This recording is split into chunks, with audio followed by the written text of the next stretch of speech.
Good morning विद्यार्थी मित्रों। कक्षा 12 पाठ 1 मानव भूगोल परिचय। विद्यार्थी मित्रों, आपने कक्षा 11 में भौतिक भूगोल के विषय में विस्तार से जानकारी प्राप्त की है।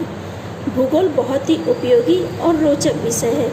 यह आपको अवश्य समझ में आ गया होगा। कक्षा 12 में आपको मानव भूगोल परिचय प्राप्त करना है। सबसे पहले हम देखेंगे भूगोल अर्थात क्या।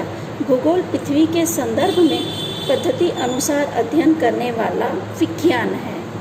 प्राकृतिक विज्ञान तथा सामाजिक विज्ञानों में वास्तविकता को जानने के उद्देश्य को ध्यान में रखा गया है। भूगोल यथार्थ को समग्रता के रूप में समझाने की कोशिश करता है। यथार्थ यानी जैसा होना चाहिए ठीक वैसा। भूगोल का ज्ञान दो अभिगम से प्राप्त कर सकते हैं। पद्धतिसर अभिगम के आधार पर, प्रादेशिक अभिगम के आधार पर। पहले हम देखेंगे पद्धतिसर अभिगम के आधार पर। मानव भूगोल यह पद्धतिसर अभिगम की विषय शाखा है। दूसरा, प्रादेशिक अभिगम के आधार पर। मानवीय और प्राकृतिक के बीच में लगातार परिवर्तनशील प्रक्रिया से जो सांस्कृतिक लाक्षणिकताएं उत्पन्न होती है उनका अध्ययन किया जाता है। इस परिभाषा में सांस्कृतिक लाक्षणिकताएं शब्द लिया है, जिसका अर्थ है कि मानव जो भी प्रवृत्ति करता है वह कुदरत को ध्यान में रखकर करता है। आगे हम देखेंगे भूगोल विषय का उद्भव। 15वीं शताब्दी के उत्तरार्ध से 18वीं शताब्दी तक की अवधि को अन्वेषण युग कहा जाता है। इस अवधि दरमियान विश्व के अलग अलग प्रदेशों की विस्तृत खोज यात्राओं द्वारा जानकारी भी एकत्र की गई थी। इस समय नक्शा निर्माण का कार्य विकसित हुआ। आपको पता है आज तो हम लोग मोबाइल के ज़रिए कोई भी जगह का नक्शा आसानी से देख सकते हैं, पर पहले के समय में सैटेलाइट और मोबाइल ना होने की वजह से लोग हर जगह पर जाकर जानकारी को एकत्र करके नक्शे का कार्य करते थे।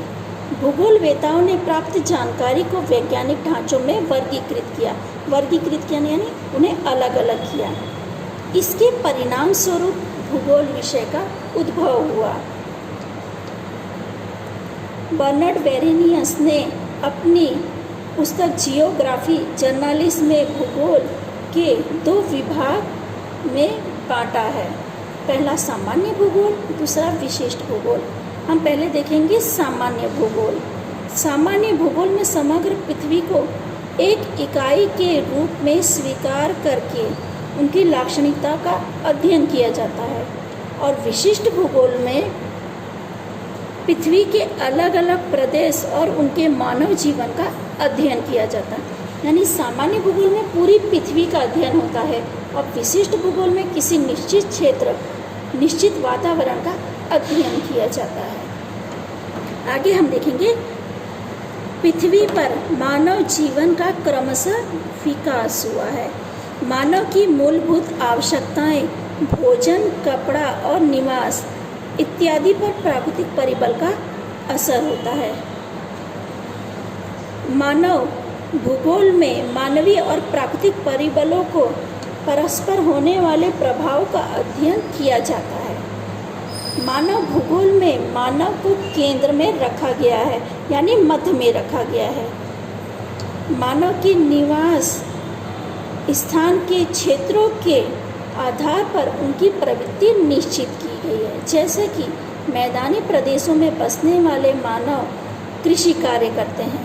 कृषि कार्य यानी खेती का काम करते हैं, क्योंकि उन्हें समतल जमीन मिलती है, नदी का किनारा मिलता है। इसके अलावा फलद्रुम जमीन प्राप्त होती है।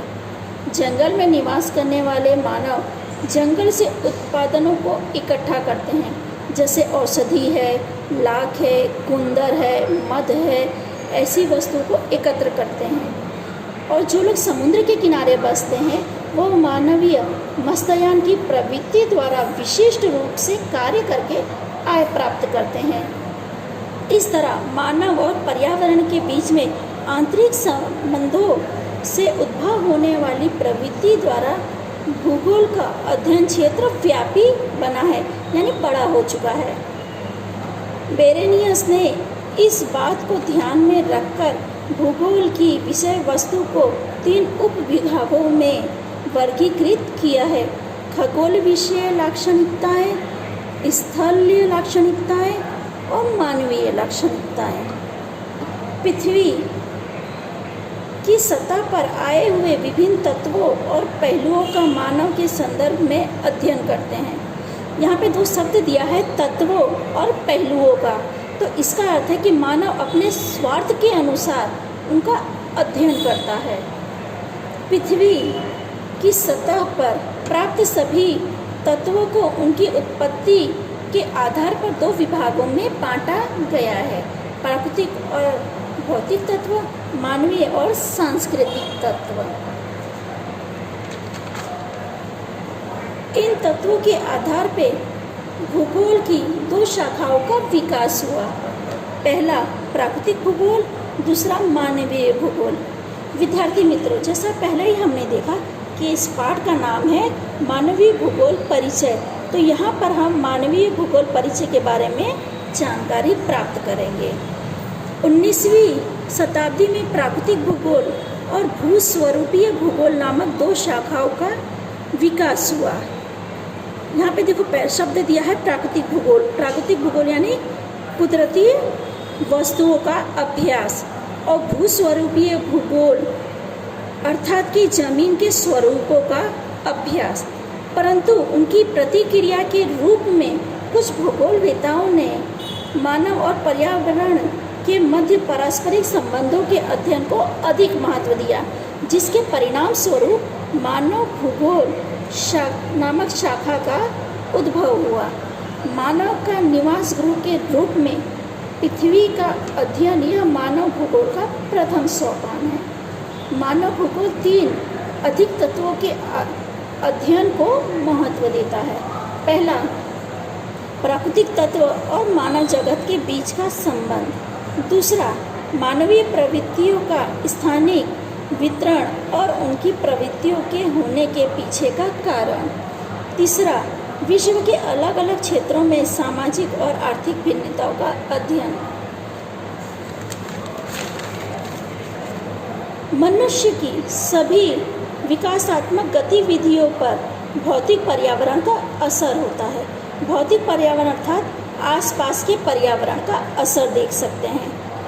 वह भौतिक पर्यावरण के साथ अनुकूल सिद्ध कर सांस्कृतिक पर्यावरण की रचना करता है। आपने देखा है हर क्षेत्र में रहने वालों लोगों का पहराव, रहन सहन सब अलग अलग होता है, एक जैसा नहीं होता है। मानव और पर्यावरण के बीच आंतरिक संबंध गतिशील हैं। प्राकृतिक तत्व और मानव जगत के बीच संबंध सांस्कृतिक पर्यावरण का उद्भव को विकसित करता है। विश्व के अलग अलग प्रदेशों की सामाजिक और आर्थिक भिन्नताएं, मानव की सांस्कृतिक और आर्थिक प्रवृत्ति इत्यादि पहलू के अध्ययन मानव भूगोल द्वारा होता है। प्राकृतिक और मानवीय अविभाजित तत्व है। आप सभी जानते हैं कि प्राकृतिक और मानव को अलग नहीं किया जाता। मानव किसी न किसी रूप से पर्यावरण पर आधारित है। आगे हम देखेंगे एक प्रसिद्ध फ्रांस भूगोलवेता जीन बुन्स ने व्याख्या दी है कि मानव